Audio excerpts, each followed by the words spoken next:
Assalamualaikum warahmatullahi wabarakatuh. Perkenalkan, kami dari kelompok 3, Organisasi Arsitektur dan Komputer.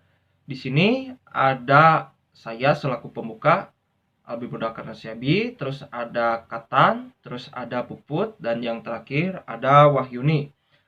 Di sini kami akan mempresentasikan perangkat hardware dan software serta jenis-jenisnya ya.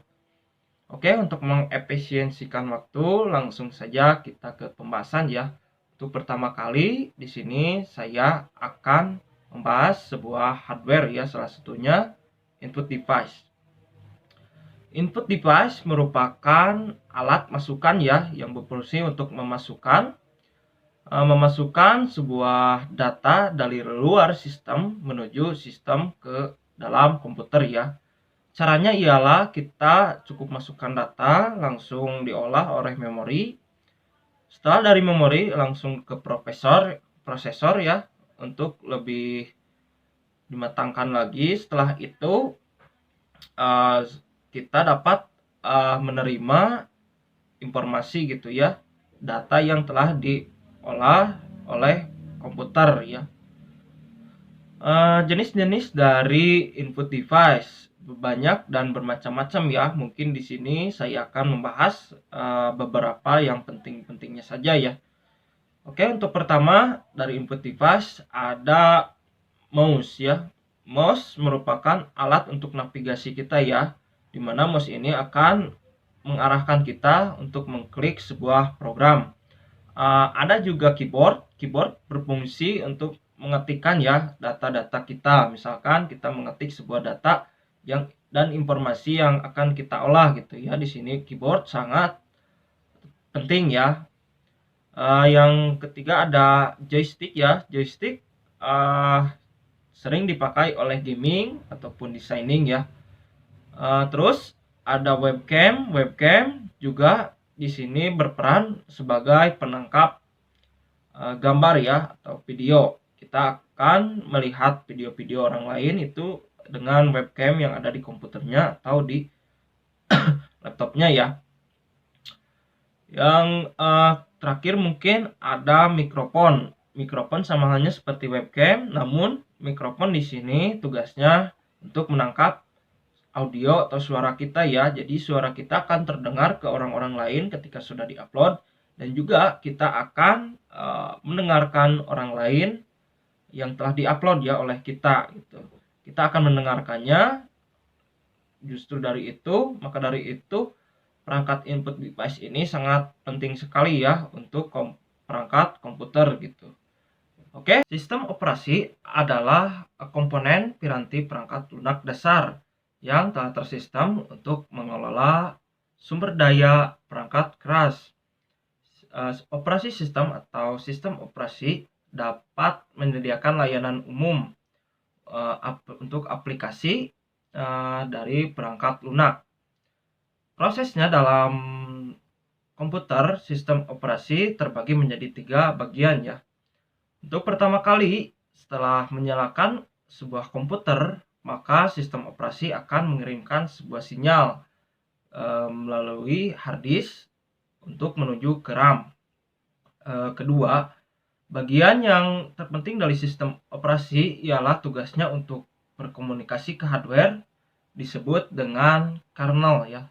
Dan yang ketiga, bagian dari sistem operasi yang akan berhubungan langsung atau berhadapan langsung dengan penggunanya ya atau user, tampilannya ialah disebut shell ya. Shell juga terbagi menjadi 2 bagian, yang diantaranya ada CLI, Command Line Interface. CLI ini membentuk teks ya, barisan teks, dan ada juga GUI atau Graphical User Interface. GUI ini mampu menggambarkan sebuah aplikasi dengan grafis ya. CLI dapat mempercepat proses pada program, dan GUI mampu mempermudah para user untuk mengoperasikan sistem operasi. Berikut jenis-jenis dalam sistem operasi. Ada yang pertama yang sering digunakan oleh masyarakat ialah Windows ya. Windows sudah tidak asing lagi digunakan oleh kita semua dan saya pun menggunakan sistem operasi Windows. Saat ini Windows sangat mudah digunakan, user friendly dan bersahabat ya dengan user dikarenakan Windows memakai shell yang berbentuk GUI ya, GUI Graphical User Interface. Yang kedua ada Linux ya. Linux juga populer ya bagi sebagian masyarakat ya. Mungkin karena kan Linux masih menggunakan shell A ya. Ada juga yang sudah menggunakan GUI ya. Linux terbagi juga beberapa tipe ya, atau apa ya disebutnya, seperti tipe-tipe sistem operasi gitu ya. Ada juga macOS. macOS sudah tahu ya, pasti digunakan dari perusahaan Apple gitu ya. macOS sendiri dirancang untuk para desainer atau pelaku seni digital yang lainnya akan dan memudahkan proses perancangan atau pendesainan digital ya. Ada juga seperti sistem operasi Android. Android saat ini sedang populer ya, terutama dalam gadget kita ya, smartphone. Kebanyakan menggunakan sistem operasi Android dan ada juga yang menggunakan iOS ya, iPhone operasi system ya. Itu digunakan oleh iPhone ya, HP iPhone, smartphone iPhone. Mungkin itu penjelasan saya terhadap sistem operasi. Mohon maaf apabila ada kekurangan dan kesalahan. Sekian dan terima kasih. Saya Wayuni Sabila Lubis. Di sini saya akan menjelaskan tentang output dan perangkat lunak aplikasi. Perangkat keras output adalah perangkat keras yang berfungsi untuk menyampaikan informasi berupa suara, gambar, tulisan, dan lainnya. Contoh perangkat keras output adalah monitor, speaker, printer, dan proyektor. Printer bekerja dengan menyalurkan tinta ke permukaan dokumen melalui rangkaian jarum printer, lalu bergerak mengikuti pola dokumen yang akan dicetak. Perangkat lunak aplikasi. Perangkat lunak aplikasi adalah perangkat lunak yang berfungsi untuk membantu manusia menyelesaikan masalah dalam bidang tertentu. Contoh perangkat lunak aplikasi: Google Chrome, Safari, Opera, Microsoft Internet Explorer, Mozilla Firefox. Di sini cara kerja Google Chrome. Masuk ke Google Chrome, klik tombol Google Chrome, lalu masuk dengan akun Google kita yang dapat menyinkron semua bookmark yang ada di Google Chrome. Baik, selanjutnya saya akan menjelaskan perangkat keras pemrosesan. Apa itu perangkat keras pemrosesan? Perangkat keras pemrosesan adalah komponen perangkat keras komputer yang membantu menangani penyimpanan dan pengambilan informasi. Di dalam komputer, perangkat ini mempunyai peran utama sebagai operasi pemrosesan. Perangkat ini berfungsi sebagai pengolah data dengan menggunakan instruksi dari program. Berikut ini beberapa contoh dari perangkat keras pemrosesan. Yang pertama ada casing. Casing adalah kotak pembungkus perangkat keras hardware yang berfungsi untuk melindungi CPU agar terhindar dari kotoran, debu, dan sentuhan tangan. Yang kedua ada power supply. Power supply ini menyediakan arus listrik untuk seluruh peralatan CPU. Power supply ini mengkonversi listrik dan menyediakan aliran listrik statis atau aliran listrik tetap untuk digunakan seluruh jaringan komputer. Yang ketiga ada motherboard. Motherboard adalah papan rangkaian utama komputer yang berfungsi untuk memasangkan prosesor, memori, dan perangkat-perangkat lainnya. Yang keempat ada prosesor. Prosesor adalah sebuah chip yang merupakan pengolah utama dan pusat untuk pengendali berbagai perangkat komputer.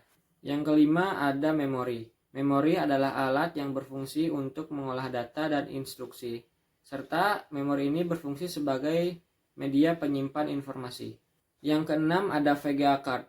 VGA card adalah kartu elektronik yang berfungsi untuk menghubungkan motherboard dan monitor. Yang ketujuh ada I/O card. I/O card adalah kartu elektronik yang berfungsi untuk menghubungkan antara motherboard dengan unit masukan dan unit keluaran. Yang kedelapan ada sound card. Sound card adalah perangkat multimedia yang berfungsi untuk mengelola suara pada komputer. Yang kesembilan ada LAN card. LAN card ini berfungsi sebagai jembatan dari komputer ke sebuah jaringan komputer. Dan yang terakhir ada wireless router. Alat ini digunakan untuk membangun suatu jaringan nirkabel dan juga dapat digunakan untuk membagi koneksi internet. Selanjutnya saya akan menjelaskan perangkat lunak pemrograman. Apa itu perangkat lunak pemrograman? Perangkat lunak pemrograman adalah sebuah software bahasa komputer yang sering digunakan untuk merancang dan membuat suatu program yang berdasarkan struktur dan metode yang dimiliki oleh bahasa program itu sendiri. Dan ini beberapa contoh perangkat lunak pemrograman dan cara kerjanya. Yang pertama ada Java. Java adalah sebuah bahasa pemrograman yang dapat membuat seluruh aplikasi, web, mobile, desktop, dan lain-lain. Yang kedua ada C++. Dikutip dari modul dasar pemrograman terbitan STMIK Nusa Mandiri tahun 2019, pengertian C++ adalah sebuah pemrograman yang memiliki sifat Object Oriented Programming atau OOP. Maksudnya adalah dalam penyelesaian masalah, bahasa pemrograman C++ ini menggunakan langkah-langkah. Yang pertama yaitu mereka akan mendefinisikan terlebih dahulu kelas-kelasnya. Kemudian yang sebelumnya terbuat dari abstraksi dari objek-objek fisik, kemudian kelas pada pemrograman C++ ini akan menjadi objek, anggota, dan kemampuan dari objeknya. Yang ketiga ada Python. Python adalah bahasa pemrograman yang populer. Bahasa pemrograman ini dibuat oleh Guido van Rossum dan dikenalkan sejak tahun 1991.